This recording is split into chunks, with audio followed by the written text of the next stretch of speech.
How are you all? Hello. Howdy.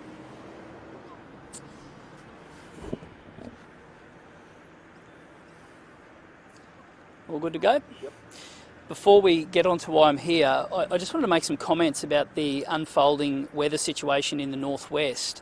I've just spent some time on the phone with the Mayor of Berkshire, the local member for Traeger, and I've left a call with the Mayor of Doomadgee. The situation in the northwest is critical at the moment, and we've got reports of houses and businesses impacted by the water, and we've got reports of evacuation. There are some serious issues with stock, and there is no doubt that this is going to be a flooding situation that really tests this community. My call to the government is to take this seriously, and for all Queenslanders to understand that there is going to be some impacts for a very strong and resilient part of the state. We saw in 2019 the impact on stock, and I fear that we're going to see that again. And it's not just with flooding, but when changes of weather, often stock don't respond well to that. So we are going to need to mobilise, and mobilise quickly. I've spoken with representatives from Telstra. There are some communication issues at the moment, and they're working to get on top of those as well. But my message is clear, and that is that there is some real impacts for the northwest of our state. This is serious, and every Queenslander has to understand and acknowledge, and I'm asking the state to mobilise as quickly and as efficiently as possible. They are brave Queenslanders, they're resilient Queenslanders, they go through this, but this event is going to test the brave northwest, and our thoughts and prayers are with them all. Okay, another day and another leak from an internal whistleblower showing how dire the situation is with frontline policing in this state. Today, we revealed the third station in the northern suburbs of Brisbane to have a reduction. And here it's gone from 39 to 33. That's a massive increase in the 8 years of this government. Fewer police, weaker laws. Is it any wonder we're in the middle of a youth crime epidemic? And today, the responsibility is for the Minister to explain what they are doing to get more boots on the ground. The government went to the election promising 1,450 extra police officers. Well, they're barely keeping pace with the numbers they have at the moment. Queenslanders are serious about wanting action on youth crime, and the government continue to talk about an approved strength. You can't dial 000 and ask for an approved officer. You need a full-time officer who's actually working, not a number that's been allocated. This is situation critical. And what does it mean? Well, in these 3 stations alone in the northern suburb of Brisbane, that's 27,000 police hours lost per year. 27,000 hours of someone with a blue uniform who cannot keep your family safe. So the call is simple. The government needs to be open and transparent and deliver a strategy to strengthen the laws and get more boots on the ground, because we can't continue to see a loss in numbers. How is it possible that 8 years on, there are 6 fewer police despite an explosion in population, a watering down of laws, and a youth crime epidemic that is costing Queenslanders every day? Brent Mickelberg is our shadow for Open Data, and I'll get him to explain what we're calling for today. Morning all, thank you David. Well, you just heard here at Sandgate Police Station, police numbers have been cut from 39 when this government came to power to 33 now. And crime skyrocketed in that time. Now the government will say there's nothing to see here, that everything's okay, that there's enough police, but the community knows better. Queenslanders know better. Queenslanders who are being held to ransom by young criminals know there is a problem, and the government need to admit it. The government need to resource our police appropriately. We need more police on the beat. And the government can start by being open and transparent with Queenslanders. If the government genuinely want to prove there's no problem here, if they genuinely want to prove that they have addressed this situation, then they should release the public sector workforce profile report now. It's overdue. It should have been released in January. It's data from September. We need that information. We need that information, and Queenslanders deserve that information. Queenslanders deserve to know how many police are on the front line protecting our communities. How many doctors and nurses are serving in our hospitals. Queenslanders deserve that information, and the government shouldn't have anything to hide from releasing that information. So if there isn't a problem, if the Premier is genuine about wanting to be open and transparent with Queenslanders, then today she should release that report. Every single year beforehand, they have released this report. They release it every half year, and they release it this time of year. They should have released it in January, and they still haven't. So the Premier needs to be open with Queenslanders. She needs to release the report, and that will give us the information that Queenslanders deserve. Queenslanders deserve to know how many police are serving them in their police stations right across the state. It shouldn't take whistleblowers to come forward to tell the opposition and to tell the media that there is a problem. Queenslanders know there's a problem. The government won't admit there's a problem. There's less police on the beat here in Sandgate than there was in 2015. That is simply not good enough. The people of Sandgate deserve better, and all Queenslanders deserve better. So if the Premier wants to show that she is genuinely committed to openness and transparency, then release the workforce profile report today. I'll hand over to David Janetzki now. Thank you, Brent. David Janetzki, Shadow Treasurer, Shadow Minister for Investment and Trade. I want to make a few comments about the payroll tax discount. In the last 30 minutes, the Treasurer has confirmed that payroll tax discount will be extended for regional Queensland. It begs the question as to why the Treasurer only ever acts when there is opposition, business or media interest in a tax issue. Time and time again, we have seen this Treasurer react only in a moment of crisis. And in some cases, he doesn't act at all. You think back over the last 12 months, we've had a renters tax, which the Treasurer was proposing to introduce in the middle of a housing crisis. On that occasion, the Treasurer was so pig-headed and so arrogant, it took the Premier to wipe that tax off the table behind his back at National Cabinet without telling him. Just recently, we've seen the patients tax. Again, the Treasurer said it would not be proper for him to do anything about it. Under extraordinary pressure from the AMAQ, the RACGP saying it was immoral, it was illogical. Again, the Treasurer was forced to act and step back. The tax is still on the table, mind you, but it's 2 years in advance. But the threat remains. In the middle of a health crisis, we've got a tax on the books that will drive up emergency presentations and drive down bulk billing. In the middle of a cost of living crisis, that tax will drive up the cost for people to see their family doctor. And now again today, with the payroll tax regional discount extension, we've seen the Treasurer only act, he only ever acts, when there is media or regional business pressure or opposition pressure. Good tax policy requires thoughtful leadership. The Treasurer is simply unfit for the job, which he has. And again today, it has been proven that good tax policy comes last for the Treasurer. It's media management and crisis management first, and Queenslanders deserve so much better. DC? And well done for your fight on that too. Renters tax, GP tax, now the regional payroll tax. It seems that the Shadow Treasurer is doing more economic policy than the real Treasurer. And it's a desperate sign when a Treasurer only ever responds to media requests. Well done. Over to you.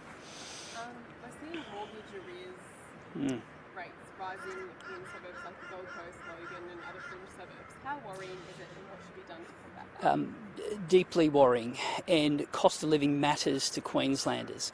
And every time there's bad economic news, householders hold their breath and hope for the best. And they need more than that, they need support. And I look at the cost factors that are impacting on families, and there are things that the state can do and do in a hurry.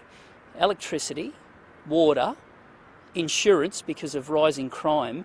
These are things that the state can get on top of and give real relief for Queenslanders in their hour of need. And this is their hour of need.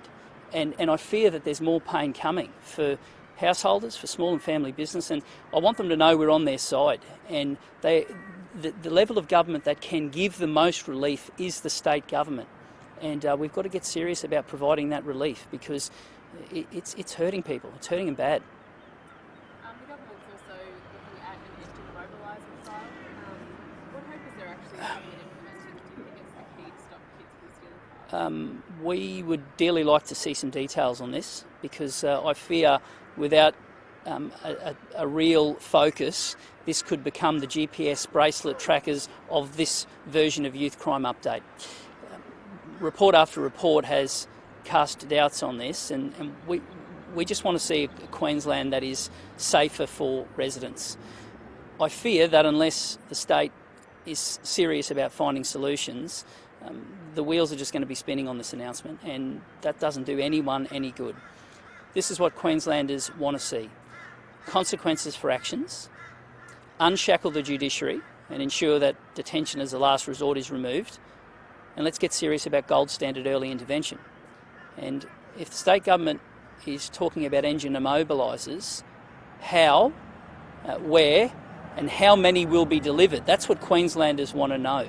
It can't just be about announcements. Otherwise, that's just another example of a government that's not following through on what it says it's going to do. Also, the audit into the government's youth justice diversion strategy. We're delighted, and the Auditor General should be commended for embarking on this, and we are serious about gold standard early intervention. There is no doubt that if we're going to fix the youth crime crisis, there are two issues. There's the right here, right now, where young repeat offenders are carrying knives, are ramming police cars, and there's no consequences for that bad behaviour. At the other end of the scale is stopping the pipeline of the next generation of young crims. And currently, there's just no details of what is working, what isn't working, and what we're going to do to create gold standard early intervention. And the reason why the Deputy Leader, Jared Blay, wrote to the Auditor General with our suggestions around this is because we are serious about giving young kids help and giving them hope and stopping them becoming those hardcore criminals that we've got to deal with. And if we are serious about it, we will treat taxpayers' money with the respect it deserves and have gold standard early intervention. So there are two issues. How can we stop the next generation of crims by getting in early and turning their life around? And how can we send the strongest of message with consequences for actions and removing detention as a last resort to stop the ones that are the here and now because of a failure for 8 years of watering down the laws, short term and long term. This addresses one part of that equation, and we are delighted to see it occurring. You did sort of touch on it with the 20% increase in power prices and then the issues you've got the Callide power station as well. Queenslanders want to see electricity that is affordable, reliable and sustainable. And we have been asking for months what is happening with Callide. Well, the answer is not enough. And at a time when Queenslanders are burning through their hip pocket, to know that Callide hasn't been repaired by the state government means that the pain they are experiencing will be deeper and it will be longer. And that is troubling for every Queenslander who's hurting at the moment. The last thing I wanted to ask you as well was about that transport corridor between, I think it's Alderley and Bracken Ridge. It seems like the council and the state are just sort of... Well, I'm growing tired, and Queenslanders are growing tired of any time someone, be it another level of government or someone in the transport industry raises something with the state government, immediately the minister goes on the attack.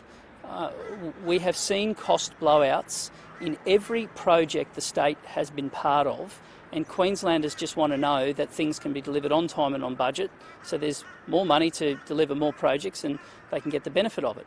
Now, in terms of that corridor, there's a pretty simple question. If that's not the solution the state government supports, well, what is the solution? Because Queenslanders won't sit by and see families stuck in cars, and I'm sorry, but tradies aren't going to be able to grab a sheet of gyprock and hop in a train or a bus. So something has got to be done. And one way or another, if the state government doesn't back that solution, well, what is their solution? Because throwing rocks at the council for having a crack, that's not going to fix anything. David, can you get on that one as the shadow treasurer as well? There seems to be a problem with the missing money as well over the feasibility report, I think. The state said that there's... Which report, sorry? Oh, sorry, the report into the Northern Transport. Oh, yeah. What we need more than ever is an understanding of which level of government does what. And more than ever before, all we ever get from the Palaszczuk Labor government are excuses, blame and threats. We have seen infrastructure project after infrastructure project from the Labor government blowing out. It doesn't matter where it is in the state or what the project is, it just blows out. Minister Bailey needs to step up, focus on his department and make sure he's delivering what he's promised to the people of Queensland. Right now, Minister Bailey is too busy fighting fights and not delivering infrastructure for Queenslanders who desperately need it. What kind of an economic impact is it having, particularly on the southeast, when, you know, like the opposition leader just said, we do have tradies getting stuck in cars, you know, families, that sort of thing? Yeah. My job as Shadow Treasurer, I see, is to hold the government to account. And in government, a good treasurer would hold all of his respective ministers to account. And the one minister that stands out as overseeing more waste on infrastructure and projects than any other is Minister Bailey. And it has a real world consequence. If people can't get home to their family quicker, if we can't get goods to markets quicker, there is a real world economic consequence for that. And we just can't trust the Palaszczuk government to deliver on a single promise that they've now given. Infrastructure projects and transport projects across the state are now over budget and delayed, and that has a real world consequence for Queenslanders. There are concerns about environmental impacts and, you know, bulldozing bushland in that corridor as well.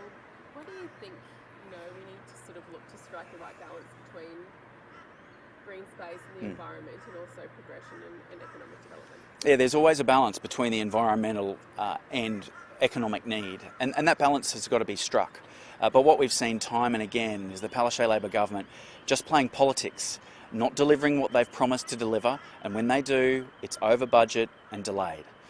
More than anything, we need Minister Bailey to be brought into line by the Premier and his wasteful spending to be brought in line by the Treasurer to deliver what's needed for Queensland and to stop playing petty politics. Thank you so much. Beautiful. Thanks, Jordan.